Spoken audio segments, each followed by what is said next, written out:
जाता है। आज चर्चा में विषय होगा कि तुलसी का पत्ता शिव को क्यों नहीं चढ़ाया जाता है, पर मंजरी ही चढ़ता है। और जो है महादेव के कर्पूर गौरम करुणावतारम का जो है इसका भी वर्णन इसमें किया जाएगा। तो सबसे पहले ध्यान दीजिए कि शिव को तुलसी का पत्ता क्यों नहीं चढ़ाया जाता है।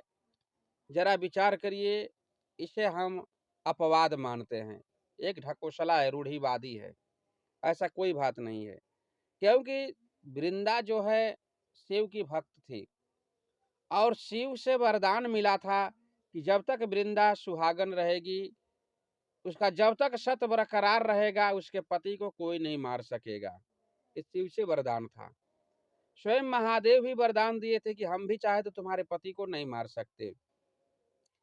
हुआ भी वही, जलांधर उसका पति हुआ वृंदा का, और जलांधर अपने बल के घमंड में आ करके बहुत गलत काम करने लगा, स्वयं शिव से ही टकरा गया।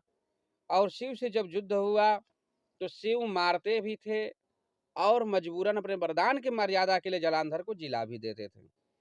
जो कि जलांधर अपने गुरु शुक्राचार्य से कहा कि देख लिया, महादेव मार भी रहे हैं और हमें जिला भी रहे हैं, दोनों काम कर रहे हैं।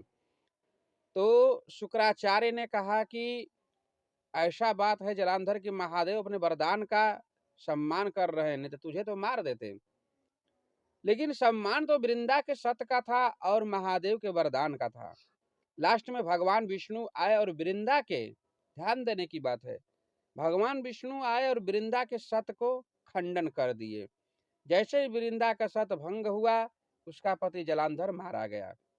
आने कहने का मतलब यह है, विद्वानों का कहना है, मेरा नहीं, विद्वान कहते हैं, शास्त्र बता रहा है कि शिव के द्वारा वृंदा के पति का वध होने के कारण तुलसी का पत्ता शिव को नहीं चढ़ता है, मान लेते हैं।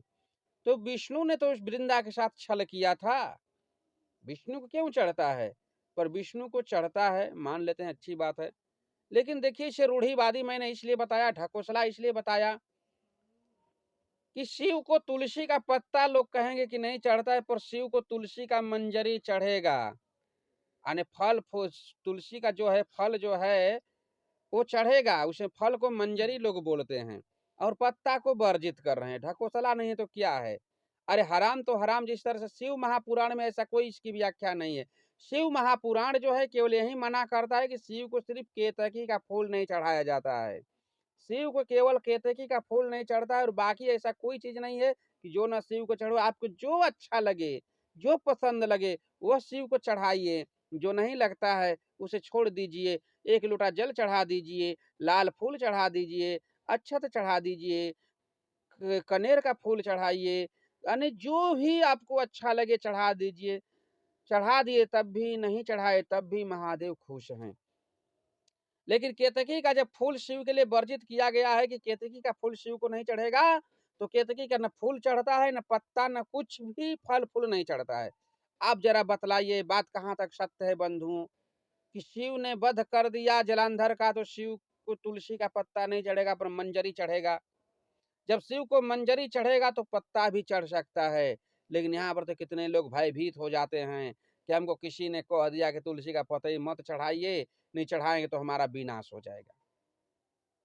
और इस पर विचार नहीं करते हैं कि उसी तुलसी का पतई जो है शिव के लिए हम क्यों वर्जित करें।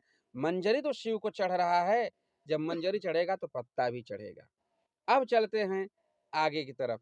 देखिए, हमने शिव को गुरु बनाया है, हमारा गुरु महादेव हैं, हमारे लिए महादेव गुरु ने ऐसा कोई प्रतिबंध नहीं लगाया, सिर्फ 3 सूत्र मिला है। पहले में दया मांगना है, हे शिव आप मेरे गुरु हैं, आपका मैं शिष्य हूँ, मुझ पर दया कर दीजिए। दूसरा सूत्र है चर्चा करना, जो भी सहानुभूति मिले बताना है, छुपाना नहीं है। तीसरा सूत्र है नमः शिवाय से 108 बार सुविधा अनुसार नमस्कार करना। तो जितने भी मेरे गुरु भाई बहन हैं शिव शिष्य साम्राज्य के, वो चाहें तो शिव को तुलसी का पत्ता चढ़ा सकते हैं, इसमें कोई प्रतिबंध नहीं है। चौथा सूत्र कहाँ से आ गया कि नहीं शिव को तुलसी का पत्ता ही नहीं चढ़ेगा? जो कहता है कि शिव को तुलसी का पत्ता ही नहीं चढ़ेगा, वो बहुत बड़ा ढकोसला है, अंधविश्वास फैला रहा है। उसकी बात पर ध्यान मत दीजिए। आपका मन करे तो शिव को तुलसी का पत्ता ही चढ़ाइए, तुलसी दल चढ़ाइए, तुलसी का मंजरी चढ़ाइए, नहीं मन करता है तो मत चढ़ाइए, कोई आवश्यकता नहीं है। नमः शिवाय से नमस्कार कर लीजिए, हमारे महादेव को यही काफ़ी है। अब दूसरा टॉपिक चालू होता है कि हम शिव को कर्पूर गौरम करुणावतारम कहा जाता है, स्तोत्र होता है, वंदना होता है, उनकी आरती भी होती है, इसमें एक बात का जिक्र किया जाता है।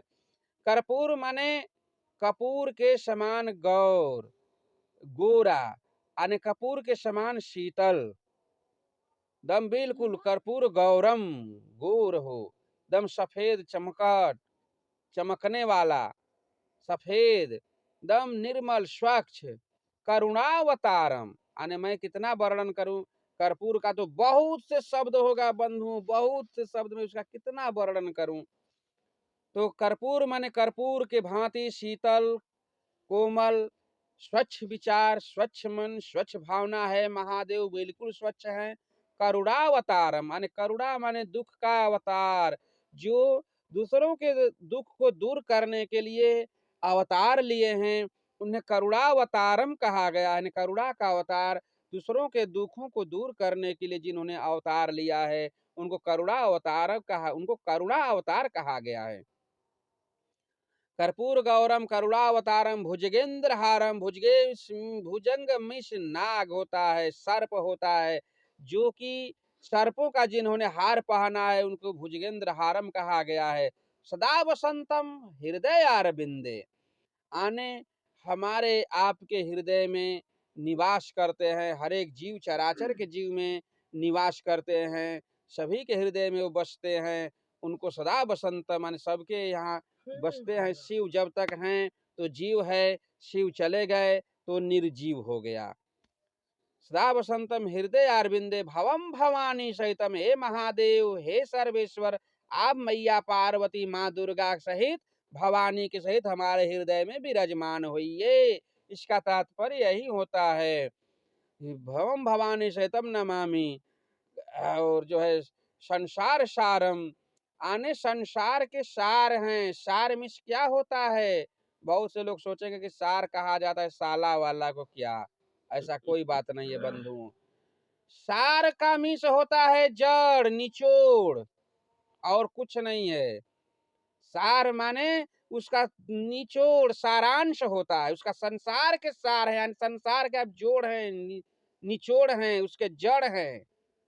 उसका यदि जड़ कहा जाए तो आप हैं, और उसका निचोड़ भी कहा जाए तो आप हैं। शुरू भी आप हैं, मध्य भी आप हैं, और अंत भी आप ही हैं। इसलिए कहा गया कर्पूर गौरम करुणावतारम संसार सारम भुजगेंद्रहारम सदा वसंतम हृदय अरविंदे। हे संसार के सार, आपके समान दूसरा कोई नहीं है। आप अपने आप में परिपूर्ण हैं, और आप जो हैं सबसे महान हैं। ये जितनी शक्तियां हैं, चाहे ब्रह्मा हो, विष्णु हो, राम हो, कृष्ण हो, काली हो, दुर्गा हो, लक्ष्मी हो, सरस्वती हो, परी हो, अप्सरा हो, जोगिनिया हो, या जो कोई है, वो सब आपकी ही शक्तियां हैं। सब में आपकी ही छवि है, सब में आप ही समाहित हैं। आपके सिवा दूसरा कोई नहीं है। गुरु पूजय सब देवन पूजय, गुरु सेवा सब सेवा। यदि आपको अच्छा गुरु मिल गए, उसकी पूजा कर लिए तो सभी देवता देवी की पूजा कर लिए। आप अपने गुरु की सेवा कर लिए तो सभी का सेवा हो गया। और यदि अपने गुरु का नहीं किए तो सब निर्थक है। तो हमारे गुरु महादेव कोई साधारण नहीं है, कोई मनुष्य नहीं है। यह तो त्रिभुवन है, त्रिभुवन पति हैं, त्रिलोकधारी हैं, त्रिनेत्रधारी हैं, स्वयं जो है त्रिलोचन हैं। ये इनको जो है तीनों काल का ज्ञात है। ये स्वयं महा ईश्वर हैं, परमेश्वर हैं, सर्वेश्वर हैं। स्वयं कोई यदि ईश्वर हैं तो हम, यदि कोई ईश्वर है तो हम जो है हमारे गुरु महा ईश्वर हैं। हम महा ईश्वर को गुरु कहते हैं बनाने के लिए, जो सभी गुरुओं का गुरु है, उनको कहते हैं। तो आपने ईश्वर शिव को गुरु मान करके पूजा कर लिया तो सबकी पूजा हो गया, क्योंकि सबकी शक्ति, जो भी शक्तियां हैं, सब ईश्वर की शक्तियां हैं। वही नाना रूप में आते हैं और अपने आवश्यकता अनुसार काम करते हैं, और काम करके हमें आपको दिखाते हैं। सब इनकी ही लीला है। तो क्यों ना हम शिव को गुरु बना करके चंद मिनटों में सभी देवी देवता को नमस्कार करके कृपा दृष्टि पाएँ। इसलिए मैं कहता हूँ कि आइए हम सब लोग मिल कर के शिव को अपना गुरु बनाएँ, अपने जीवन को सार्थक करें। आप गर्व से कहें कि नहीं, शंकर भगवान मेरे गुरु हैं, शिव हमारे गुरु हैं। इन्हीं चंद शब्दों के साथ अपने वाणी पर विराम देता हूँ। आप सभी गुरु भाई बहनों की कामना मंगलमय हो। जाग जाग महादेव।